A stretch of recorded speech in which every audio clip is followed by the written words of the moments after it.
बिस्मिल्लाहिर्रहमानिर्रहीम। स्टूडेंट्स, हमने पिछले टॉपिक में देखा था कि कोई भी एटम उस टाइम बॉन्ड बनाता है जब उसने स्टेबिलिटी गेन करनी होती है।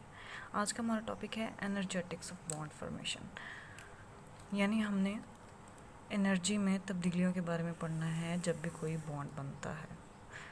क्या क्या एनर्जी में उसकी तब्दीलियाँ आती हैं, बॉन्ड बनने से पहले उनकी कैसी एनर्जी होती है और बॉन्ड बनने के बाद उनकी कैसी एनर्जी होती है।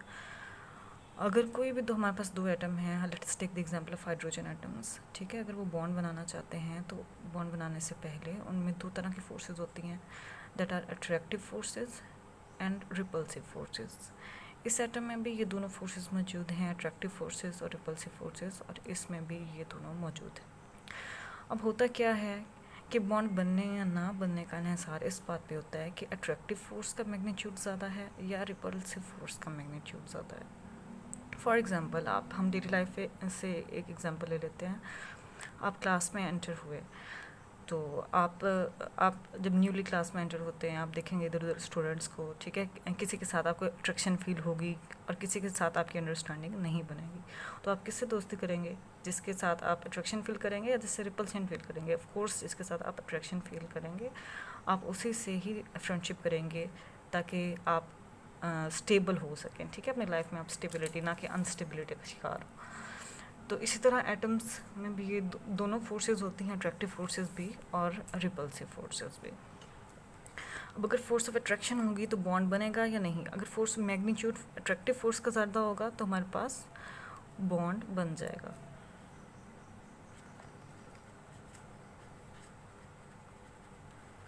अगर रिपल्सिव फोर्स का मैग्नीट्यूड ज़्यादा हो जाएगा तो क्या होगा? हमारे पास बॉन्ड नहीं बनेगा।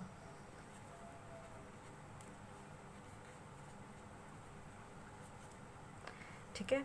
अब जब बॉन्ड बन जाएगा मतलब वो चीज़ स्टेबल हो चुकी है, अपने पहले वाले एनर्जी स्टेट से ज़्यादा स्टेबल हो चुकी है। और अगर इस कंडीशन में बॉन्ड नहीं बनता तो वो चीज़ हमारे पास अनस्टेबल ही रहेगी। ठीक है। तो इस मैग्नीट्यूड पे हमारा डिपेंड कर रहा है, अट्रैक्टिव फोर्स का मैग्नीट्यूड ज़्यादा है या रिपल्सिव फोर्स का ज़्यादा है, वो अब एटम्स पे डिपेंड करता है। अब हमने हाइड्रोजन एटम्स की एग्जांपल ली है। अब देखिए, एटम्स जब किसी भी स्टेट में होते हैं तो उनके पास एक ख़ास किस्म की एनर्जी मौजूद होती है। यहाँ पे इन एटम्स की एनर्जी ज़्यादा है, हम यहाँ पे इनको मार्क कर लेते हैं। फॉर एग्जांपल, हम यहाँ पे एक टेबल बना लेते हैं, यहाँ पे हम इसकी एनर्जी मेंशन कर देते हैं, इसकी पोटेंशियल एनर्जी इस तरह से। अभी हमारे पास दो हाइड्रोजन एटम्स हैं, इस टाइम इनकी एनर्जी बहुत ज़्यादा है, ठीक है। अब जैसे जैसे करीब आते जाएंगे इनकी एनर्जी भी कम होती जाएगी। फॉर एग्जांपल, अब हाइड्रोजन एटम्स ने बॉन्ड बनाना है तो इनके दरमियान डिस्टेंस कम होता जाएगा, और इसी तरह साथ साथ इनकी एनर्जी भी कम होती जाएगी। अब ये एनर्जी के ग्राफ को हम साथ साथ नीचे लेके आ रहे हैं, ठीक है। एनर्जी कम होती जाएगी, यहाँ पे आके एनर्जी मिनिमम हो जाएगी, और हाइड्रोजन एटम्स में जो डिस्टेंस है वो भी यहाँ पे मिनिमम हो जाएगा हमारा। Minimum distance, minimum energy, stability, ठीक है। उतने ज़्यादा ये स्टेबल होंगे। यहाँ पे ये अनस्टेबल हैं, ठीक है। स्टेबिलिटी गेन करने के लिए ही कोई चीज़ बॉन्ड बनाती है, तो यहाँ पे ये मैक्सिमम स्टेबल है, मिनिमम इनमें डिस्टेंस है, ठीक है। तो यहाँ पे इनके दरमियान जो डिस्टेंस है, जो मिनिमम डिस्टेंस ये अटेन कर सकते हैं, वो हाइड्रोजन एटम्स में हमारे पास होता है 75.4 पिकोमीटर। ये आपने याद रखना है। हाइड्रोजन एटम्स में जो मिनिमम डिस्टेंस वो अटेन कर सकते हैं वो 75.4 पिकोमीटर होता है।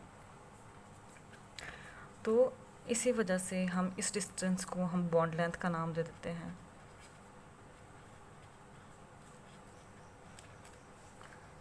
हम इसको बॉन्ड डिस्टेंस भी कह सकते हैं।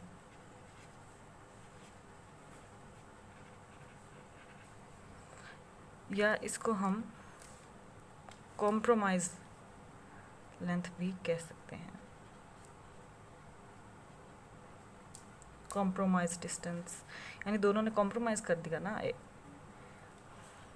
ठीक है। जैसे आप अपने फ्रेंड के पास बैठे हैं और आपको किसी ना किसी चीज़ पे कॉम्प्रोमाइज़ करना पड़ेगा, तो ये अपनी एनर्जी पे कॉम्प्रोमाइज़ कर लेते हैं। यहाँ पे इनकी एनर्जी ज़्यादा होती है, देखिए एनर्जी का ग्राफ ऊपर है तो यहाँ पे इनकी एनर्जी बहुत ज़्यादा होगी, तो ये बिल्कुल नीचे आएंगे और एक ख़ास डिस्टेंस पे कॉम्प्रोमाइज़ कर लेंगे कि अब इनमें रिपल्सिव फोर्सेस जो है इस टाइम मिनिमम होंगी। ठीक है, यहाँ पे कॉम्प्रोमाइज़ कर लेंगे, तो इसलिए हम इसे कॉम्प्रोमाइज़ डिस्टेंस भी बोल सकते हैं, हम इसे बॉन्ड लेंथ भी बोलते हैं, हम बॉन्ड डिस्टेंस भी बोलते हैं। अब इन्होंने कितनी एनर्जी पे कॉम्प्रोमाइज़ किया है, यहाँ से यहाँ आने तक इनको कितनी एनर्जी लूज़ करनी पड़ी है, दैट इज़ 436.45 किलो जॉल्स पर मोल।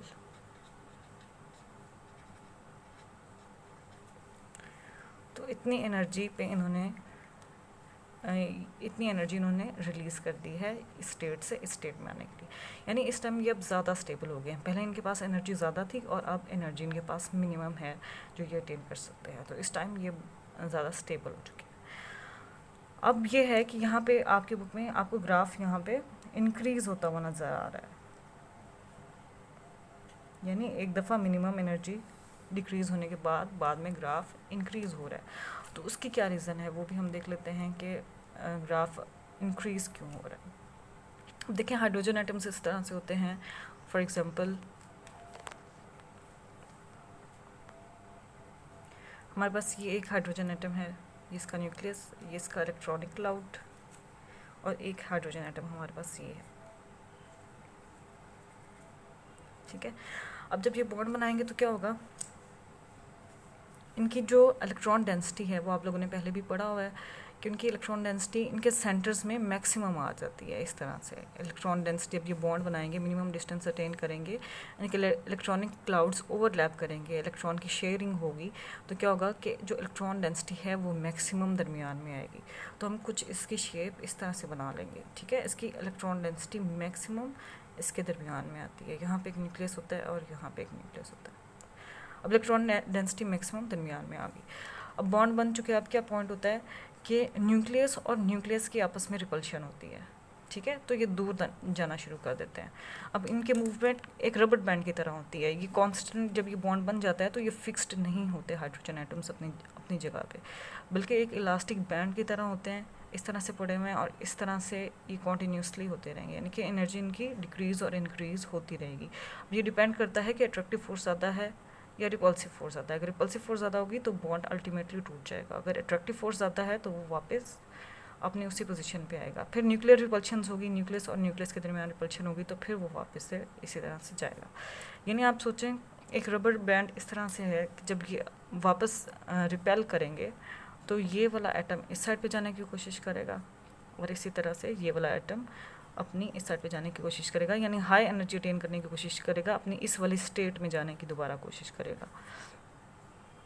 लेकिन ये क्या होगा कि बिल्कुल अलग नहीं होगा, बिल्कुल मिनिमम डिस्टेंस यहाँ पे बिल्कुल जैसे बॉन्ड ख़त्म होने वाला है, लेकिन क्योंकि अट्रैक्टिव फोर्सेस डोमिनेट कर जाएंगी, अट्रैक्टिव फोर्सेस का मैग्नीट्यूड ज़्यादा है, तो वो वापस अपनी ये वाली पोजीशन में वापस आ जाएगा। ठीक है, तो ये वाली कॉन्टीन्यूस चीज़ इनमें चलती रहती है कि इलास्टिक रबर बैंड की तरह। तो यहाँ पे आई होप आपको इस बात की समझ आ रही होगी।